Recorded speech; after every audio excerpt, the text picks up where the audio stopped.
ito, merong mga simpleng utos. Yan, lumuntahan muna natin yan. Yan yung natapos natin last week. No?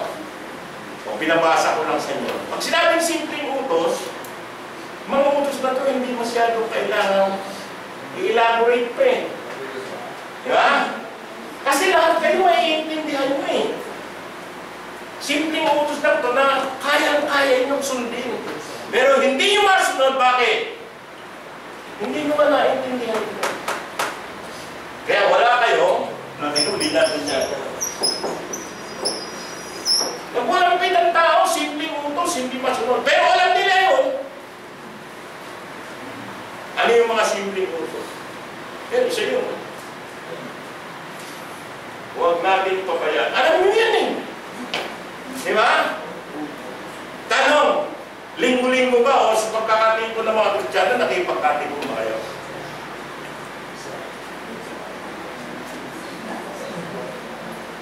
Tayo, mga ganun pa. Ha? Simple lang yan, di ba? Pero may mas simple tayong babasahin. Ano kung anong alam niya eh? 1 Timothy chapter 4, verse 11 muna. Ano nakalagay? Tapos huwag nyo maalisin dyan ha. 1 Timothy 4:11.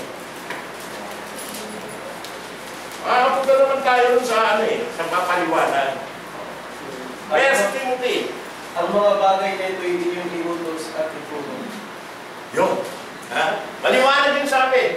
Ang mga bagay na ito, iyong iutos at ituro. Ano yung mga bagay na sabi ni Apostol Pablo kay Timoteo? Iyong iutos at ituro. 4:13. Sa verse 13. Basa. Hanggang ako'y kumariyan ay magsikap ka sa pagbasa, sa pangangaral, sa pagtuturo. Yan. Inyong dapat na iutos at ituro. Ha? Ni Timoteo sa mga tao. At dapat sundin nyo ng tao nang walang dungis at walang kapintasan hanggang sa pagparito ni Kristo. Ang sabi, doon sa mga tao, magsikap ka sa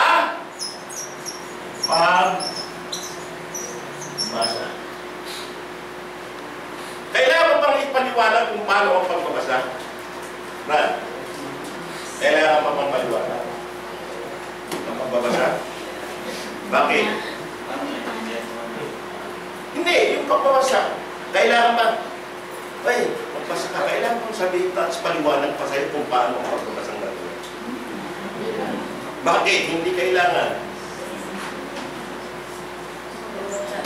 Kasi simple lang naman gawain. Kaya nyo kasi yun eh. Simpleng-simple yun eh. Lahat naman kayo siguro nag-aaral ng grade 1. Ng elementarya. Tinuruan kayo sa pagbabasa. Alam nyo na magbasa. Totoo, hindi totoo. Diba, bakit hindi kayo makapagbasa?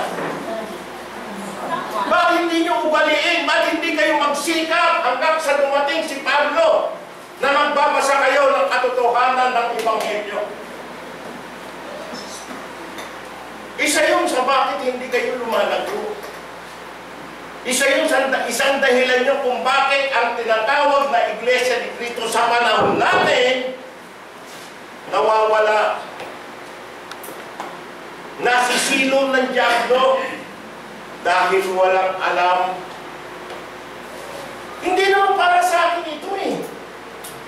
Di ba? Kaya tinuturo ito na inuutos ito na gawin ito ng tao para rin ito sa inyo. Kung sino yung magbabasa siya ang makikinabang dito. Yeah. Simpleng utos yan. Mabigat ba yan ang utos na yan? Bakit? Niligtat mo na bakit hindi nga hindi mabigat na utos yan? Kasi lahat naman tayo marunong. Magsikap lang tayo. Pakinabangan natin yan. Hindi akin yan. Kundi kung sino ang magbabasa, yun ang... Pag nabasa kayo, anong magiging nyo ron? Ha? May malalaman ka. Malalaman ka, meron kang matututunan. Kung natututo ka, anong gagawin mo?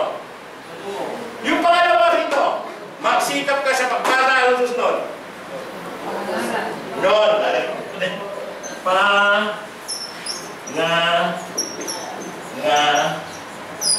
ba? Sa member ng church yan, ha? Sinabi niya, magsikap ka sa pagbasa. Magbasa ka, matututo ka eh. Makatuto ka ang pangaral. Nagagawa ba natin to? Mga member ng church dito? Hindi! Bakit? Ang ibig sabihin ng pangaral dito, sa wikang English ko, exhortation. Ang ibig sabihin, may kapatid ka, hindi nakasamba, hindi nakapagtipon, hindi mo alam kung ano puntahan mo. Nakita mo, nag-ano lang, naglalamyerda. Ha? Nakikipagkwentuhan o nakikipagkasaya. I-exhort mo siya. Pangaralan mo. Tuwing unang araw ng Sanlinggo, meron tayong utos na dapat sundin, huwag nating pabayaan. Isa yun sa paraan ng pag-exhortation. Sabihan mo siya ng kanyang mga tungkulin upang magawa niya. At kung dumating man ang takdang buhay sa kanyang, takdang kapanahon sa kanyang buhay, masumpungan siya ng Diyos na patuloy na nagpilig. Tungkulin man ang bawat isa. Pero hindi natin nagagawa kasi ano? Hindi nga natin alam yung lahat eh, ng mga bagay sa Ebanghelyo. Basta tinanggap na lang natin ito. Di ba? Si Julie siguro kaya tinanggap, nahihiya sa mama niya dati. Pero doon dati yun. Ha? Si mama niya, isa sa mga pioneer member ng Church of Christ sa bagong sila. Julie, ako pa sana ilulubog sa mainit na tubig. Bata pa si Julie, isa pa lang ang anak kaya.